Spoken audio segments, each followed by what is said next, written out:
Hi there, business owners. Welcome to Practical Legal Insights. This is broadcast number 10. I am Dana Ball. I am a small business attorney here in Utah. We are coming to you with practical tips that you can apply immediately in your day-to-day operations that will hopefully help you to see the things that you can be doing to help protect your business and hopefully avoid a court situation, a messy lawsuit. That is our goal. I don't want to be in court. I want to help others to see what they can be doing that's practical to help protect their business. So we have talked a lot about documentation and the value of following up with emails and text messages. We've talked about contracts and the need for written agreements. And we are circling back to a specific contract today. So stay with me. I know talking about contracts is not the most exciting topic to go over, but if you are a small business owner, I am certain most of you are working with individuals who are independent contractors for you. And today is really vital for that relationship that you have with those people. Now, we are not going over the legal ramifications of whether you have correctly paid somebody or set up that relationship as an independent contractor versus an employee. If you have a question on whether maybe you don't have it right, maybe you're making a mistake and you're paying somebody as an independent contractor, but they're really an employee, you need to contact us or another attorney, but you need legal assistance with that immediately to keep your business protected, because there are significant legal ramifications if you are doing that wrong. So please stop today and make that phone call. Make sure you've got it right. That is a whole nother broadcast subject that we can do another day. Today, we are only going to get into why you need to put that relationship with your independent contractors in writing. Okay, a contract, it's vital.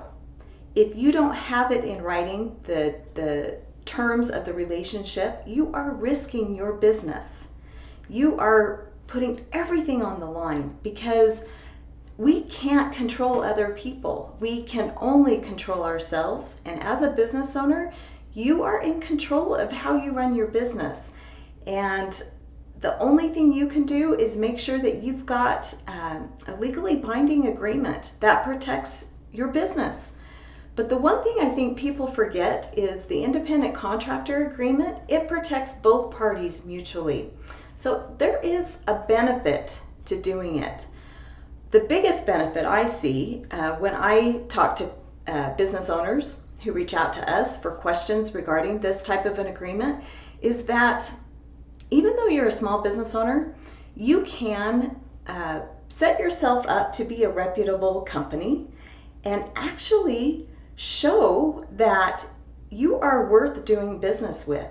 You are going to be that reputable company to work for or work with as an independent contractor, because look, that business owner has an agreement for me to sign. That business owner is trying to do things right from the beginning. You may not be perfect at everything in running a business, but certain things show that you are trying to be a good business owner. You're trying to do things the right way, and you're trying to limit misunderstandings. And that is the whole point of putting a relationship in writing. I know it's hard to sometimes think that you have to spend the money to pay an attorney to draft a contract for you. I get that. I get that your cash flow is tight sometimes. You're up and down. Sometimes you're stressing that you're not even going to make payroll. I understand. But what you need to understand is the risk you're putting your business by not spending the money to do it, or by going online and downloading a free online template or using an online resource. I have talked about this. This is a huge risk. because contracts, especially these independent contractor agreements, they are specific to the relationship, to the services that are going to be provided by the independent contractor, as well as the type of business you're running and how you run your business. Every contract has to be tailor fit to the situation. And when you download something for free or you buy a template, it is not. And you are just asking for a headache. Because if you are sued by that one person who wants to pursue legal action against you, you will find that there are terms in those agreements that you didn't understand, and you will be setting yourself up to fail. You didn't follow the terms, whatever it is. It is worth the money right now to hire an attorney to prepare it right from the get-go. And I can tell you that there are reasonably priced attorneys out there that will do this. If you don't call us, call someone. You can find them. They are similar to how we practice, how we run our firm. We are reasonably priced, and there are lots of attorneys out there that I know that also are priced reasonably for the small business owner, and we can get things done for you the right way. Okay, so the benefit overall of having an independent contractor agreement in writing is it protects both parties mutually. But let's just go through quickly the specific details that you would have in that agreement. It will outline the services the independent contractor will be performing. It will go over how much you're going to pay them, when you're going to pay them, who's responsible for expenses, who's responsible for the materials, the equipment that they use, if there's office space involved. It will have a statement that your independent contractor agrees to work as an independent contractor, that they understand what it means to be an independent contractor, that they are responsible for their own state and federal income taxes, not you. There's an acknowledgement that they understand they're not entitled to the benefits that you give your employees. They are not an employee. It sets up the term. How long is the agreement going to last? Is it a couple weeks? Is it per job? Is it a year? Is it renewable? We put that in there so you figure out ahead of time how things are going to go. It describes the circumstances which the independent contractor or you can terminate the agreement. What if you want out? What if it's not going well? It explains how you guys are going to resolve any disputes that come up. The other important clauses will protect your intellectual property. It will prevent them from disclosing any trade secrets they learn, your client lists. It defines who's liable for what, any licensing requirements and their responsibility for that. And also it goes into non-competition and non-solicitation of your current customers. So the other benefit is it forces you as a business owner to sit down with that independent contractor and talk about all these things.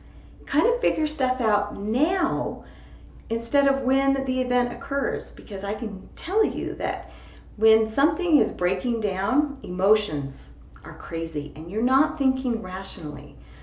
So doing a contract now forces you to talk about those situations and how you're going to deal with it when it comes up. If one of you wants to leave, it's not going to be ugly because you've already dealt with it.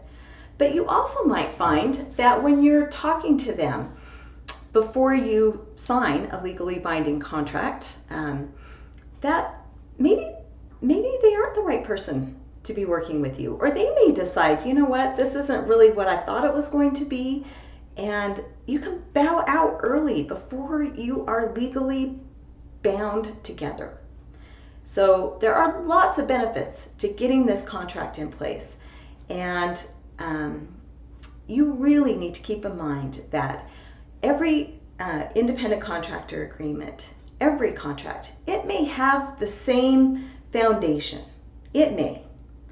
But each one is unique, and to some extent, it needs to meet the needs of the independent contractor and the specific project they are working on and your business. So oral, verbal agreements, those are out the door. I'm sorry, if you are old school and you think a handshake is good enough, just wait until that one person that you can't control decides to file a lawsuit against you, and then you'll be wishing you had gone the extra mile and put it in writing.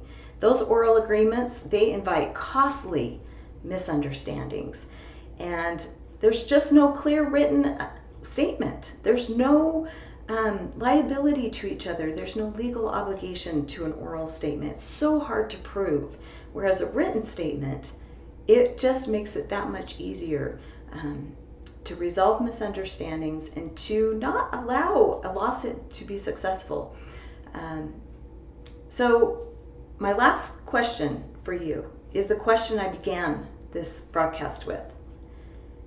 Do you have a contract in place for the independent contractors that you are working with today? I leave that with you. Please face reality. Please go out and get one. If you don't have one, protect your business. I know you want to be that good business owner. So if you are getting value from our broadcast, subscribe to our YouTube channel. My picture will come up if you're watching this on YouTube.